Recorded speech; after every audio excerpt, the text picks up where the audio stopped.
Pire encore, j'entendais des cris d'agonie, mais je ne voyais personne. J'étais vraiment effrayée. J'ai dit au Seigneur, « Oh, je t'en prie Seigneur, aie pitié de moi. Oh, je t'en prie, aie pitié de moi. Ne me laisse pas dans cet endroit. Pardonne-moi. » Je tenais la main du Seigneur pendant que je voyais les vers creuser au travers son corps tout entier. Magdalena tentait de se retourner cherchant quelque chose.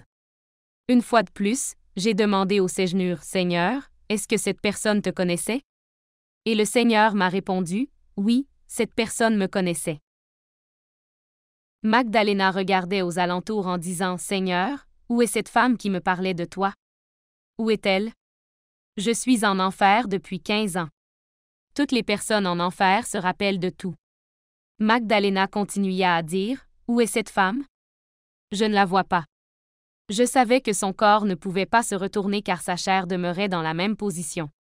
Elle essayait de se tourner pour regarder dans d'autres flammes et trouver cette femme qui lui avait parlé de Dieu. Le Seigneur lui a répliqué, « Non. Non, Magdalena, elle n'est pas ici. Cette femme qui te parlait à propos de moi est avec moi dans le royaume des cieux. » En entendant ces mots, elle s'est jetée d'elle-même dans les flammes qui la brûlaient bien davantage. Sa plaque métallique la condamnait comme étant une voleuse. Juste avant d'entrer dans les vifs du sujet, rassurez-vous de vous abonner à la chaîne SPS Sauver pour Sauver afin de ne pas louper les prochaines vidéos. Et n'oubliez pas s'il vous plaît de partager, liker et de nous laisser un commentaire. Que Dieu vous bénisse. Que Dieu vous bénisse, chers frères bien-aimés.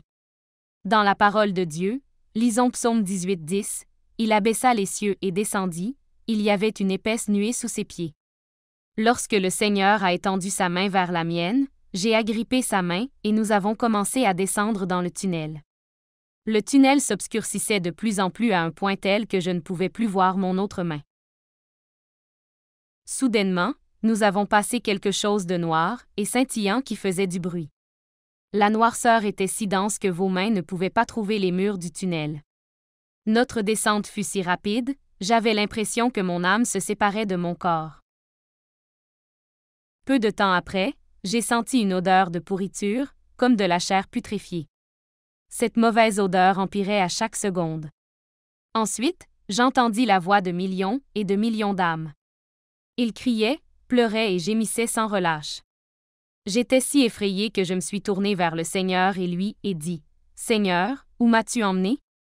Seigneur, aie pitié de moi. » Le Seigneur m'a simplement répondu, « Il est nécessaire que tu vois ces choses, tu pourras donc les raconter à tous. » Puis nous avons continué à avancer à travers ce tunnel en forme de corne, jusqu'à ce que nous arrivions à un endroit complètement noir. Comme si j'avais tiré un rideau extrêmement épais devant mes yeux. Et là j'ai vu des millions et des millions de flammes. Pire encore, j'entendais des cris d'agonie, mais je ne voyais personne. J'étais vraiment effrayé. J'ai dit au Seigneur, « Oh, je t'en prie Seigneur, aie pitié de moi. Oh, je t'en prie, aie pitié de moi. Ne me laisse pas dans cet endroit. Pardonne-moi. » À ce moment-là, je ne savais pas que je n'étais qu'une spectatrice de l'enfer, je croyais que c'était le jour des règlements de compte. Me tenant devant le Seigneur Jésus, je tremblais violemment car je croyais vraiment que cela était la fin de ma vie. Nous nous sommes avancés plus près d'une flamme qui se trouvait en avant de nous, elle était gigantesque et brûlait férocement. J'ai continué à descendre tranquillement, apercevant des multitudes de flammes et entendant des millions d'âmes pleurer à l'unisson. Et puis j'ai vu une table de bois qui n'était pas consumée par le feu. Il y avait dessus ce qui semblait être des bouteilles de bière. Elles semblaient rafraîchissantes, mais elles étaient remplies de feu. Comme je regardais, un homme est soudainement apparu. Sa chair était presque toute détruite et ce qui restait de son vêtement était plein de boue et brûlé. Il avait perdu ses yeux, sa bouche et tous ses cheveux, à cause du feu. Il pouvait me voir, même s'il n'avait plus ses yeux. Je vous rappelle que c'est l'âme d'une personne qui peut penser, raisonner et vraiment voir, non pas vos corps naturels. L'homme a étendu sa main amaigrie vers le Seigneur et s'est mis à pleurer en disant, « Seigneur, aie pitié de moi. Seigneur, aie pitié de moi. Je souffre. Je brûle. Je t'en prie, aie pitié et sors-moi de cet endroit. » Le Seigneur l'a regardé avec pitié, et j'ai senti quelque chose de chaud dans ma main. J'ai regardé et c'était du sang, le sang de Jésus.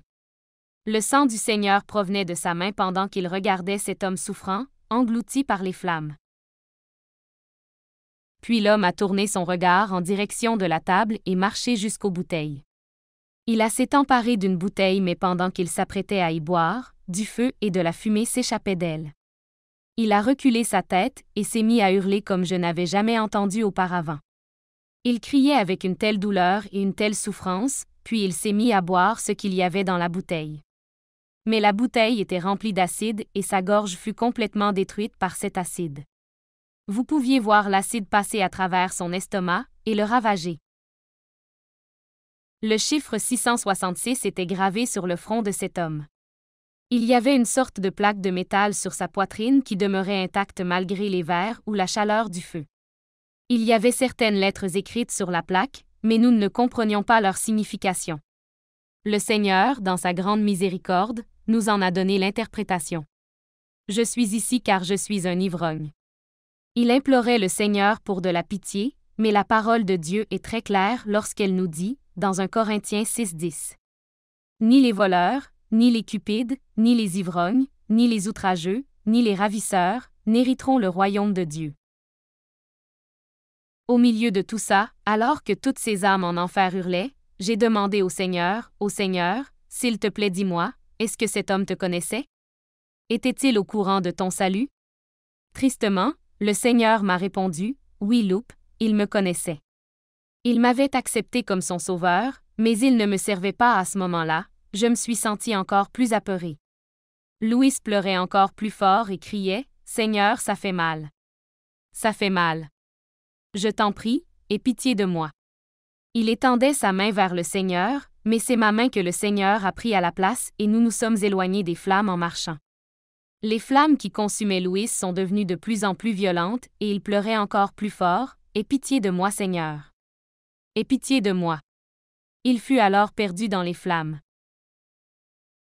Nous avons poursuivi notre marche. Cet endroit était si grand et effrayant. Nous approchions une autre flamme et j'ai dit au Seigneur, Seigneur, je t'en prie, je ne veux plus voir rien d'autre. Je te supplie de me pardonner. S'il vous plaît, pardonne-moi.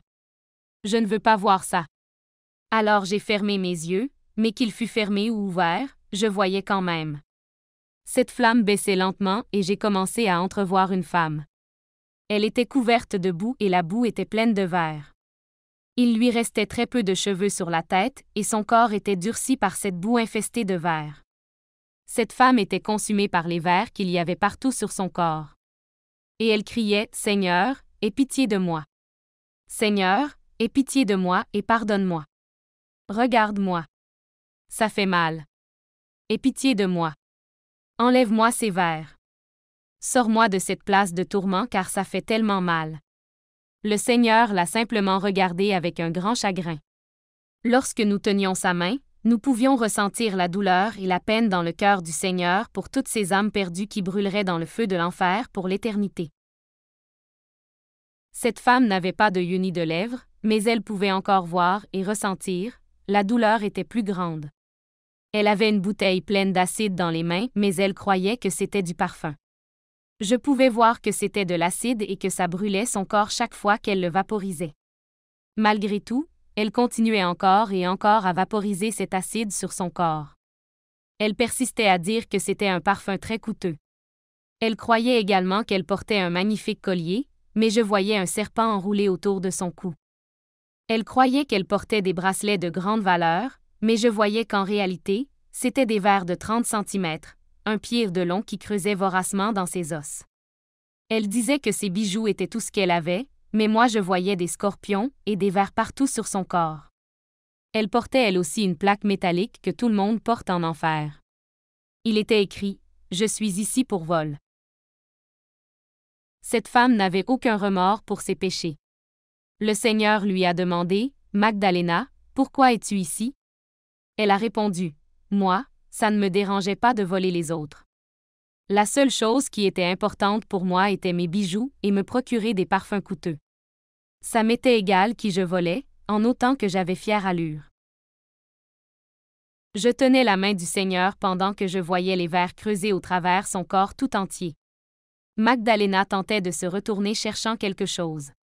Une fois de plus, j'ai demandé au Seigneur, « Seigneur, est-ce que cette personne te connaissait? » Et le Seigneur m'a répondu, « Oui, cette personne me connaissait. » Magdalena regardait aux alentours en disant, « Seigneur, où est cette femme qui me parlait de toi? Où est-elle? Je suis en enfer depuis 15 ans. » Toutes les personnes en enfer se rappellent de tout. Magdalena continua à dire, « Où est cette femme? Je ne la vois pas. » Je savais que son corps ne pouvait pas se retourner car sa chair demeurait dans la même position. Elle essayait de se tourner pour regarder dans d'autres flammes et trouver cette femme qui lui avait parlé de Dieu. Le Seigneur lui a répliqué, « Non. Non, Magdalena, elle n'est pas ici. Cette femme qui te parlait à propos de moi est avec moi dans le royaume des cieux. » En entendant ces mots, elle s'est jetée d'elle-même dans les flammes qui la brûlaient bien davantage. Sa plaque métallique la condamnait comme étant une voleuse. Je veux que vous lisiez dans la parole de Dieu, à Ésée 3:24 au lieu de parfum, il y aura de l'infection, au lieu de ceinture, une corde, au lieu de cheveux bouclés, une tête chauve, au lieu de large manteau, un sac étroit. Une marque flétrissante, au lieu de beauté. Comme nous poursuivions notre marche avec le Seigneur, j'ai vu une énorme colonne remplie de verre. Il y avait autour une glissade faite d'un métal rouge et brûlant. Un panneau lumineux, qui pouvait être vu de partout, était accroché à la colonne.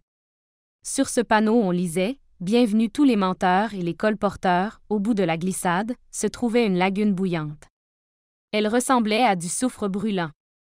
Puis j'ai aperçu un homme complètement nu descendre de la glissade. À chaque descente, la peau des gens s'enlevait et collait sur les bords de la glissade. Et lorsqu'ils tombaient dans la lagune brûlante, leur langue s'étirait jusqu'à ce qu'elles explosent et puis les vers apparaissaient à la place de la langue. C'était le tout début des tourments. La parole de Dieu dit dans Psaume 73, 18-9, « Oui, tu les places sur des voies glissantes, tu les fais tomber et les mets en ruine. » Et quoi? En un instant les voilà détruits. Après avoir vu tout ça, nous sommes sortis hors de l'enfer. Je veux simplement vous dire que les cieux et l'enfer sont beaucoup plus réels que ce monde physique que nous connaissons. C'est ici que nous décidons quelle direction nous voulons prendre, passer l'éternité avec Jésus ou brûler en enfer. Le Seigneur nous a dit, « Sans la sainteté, aucun homme ne me verra, sans la sainteté aucun homme ne me verra. » Hébreux 12, 14 C'est pourquoi je veux vous dire la même chose aujourd'hui, sans la sainteté vous ne pouvez pas voir le Seigneur. Si vous avez été béni par ces enseignements, ces temps de louange et d'adoration, ces témoignages, n'hésitez pas à vous abonner sur cette chaîne SPS Sauvé pour sauver. SPS Sauvé pour sauver, l'évangile de Christ pour les saluts des âmes. Ici, nous témoignons de Jésus. Que Dieu vous bénisse.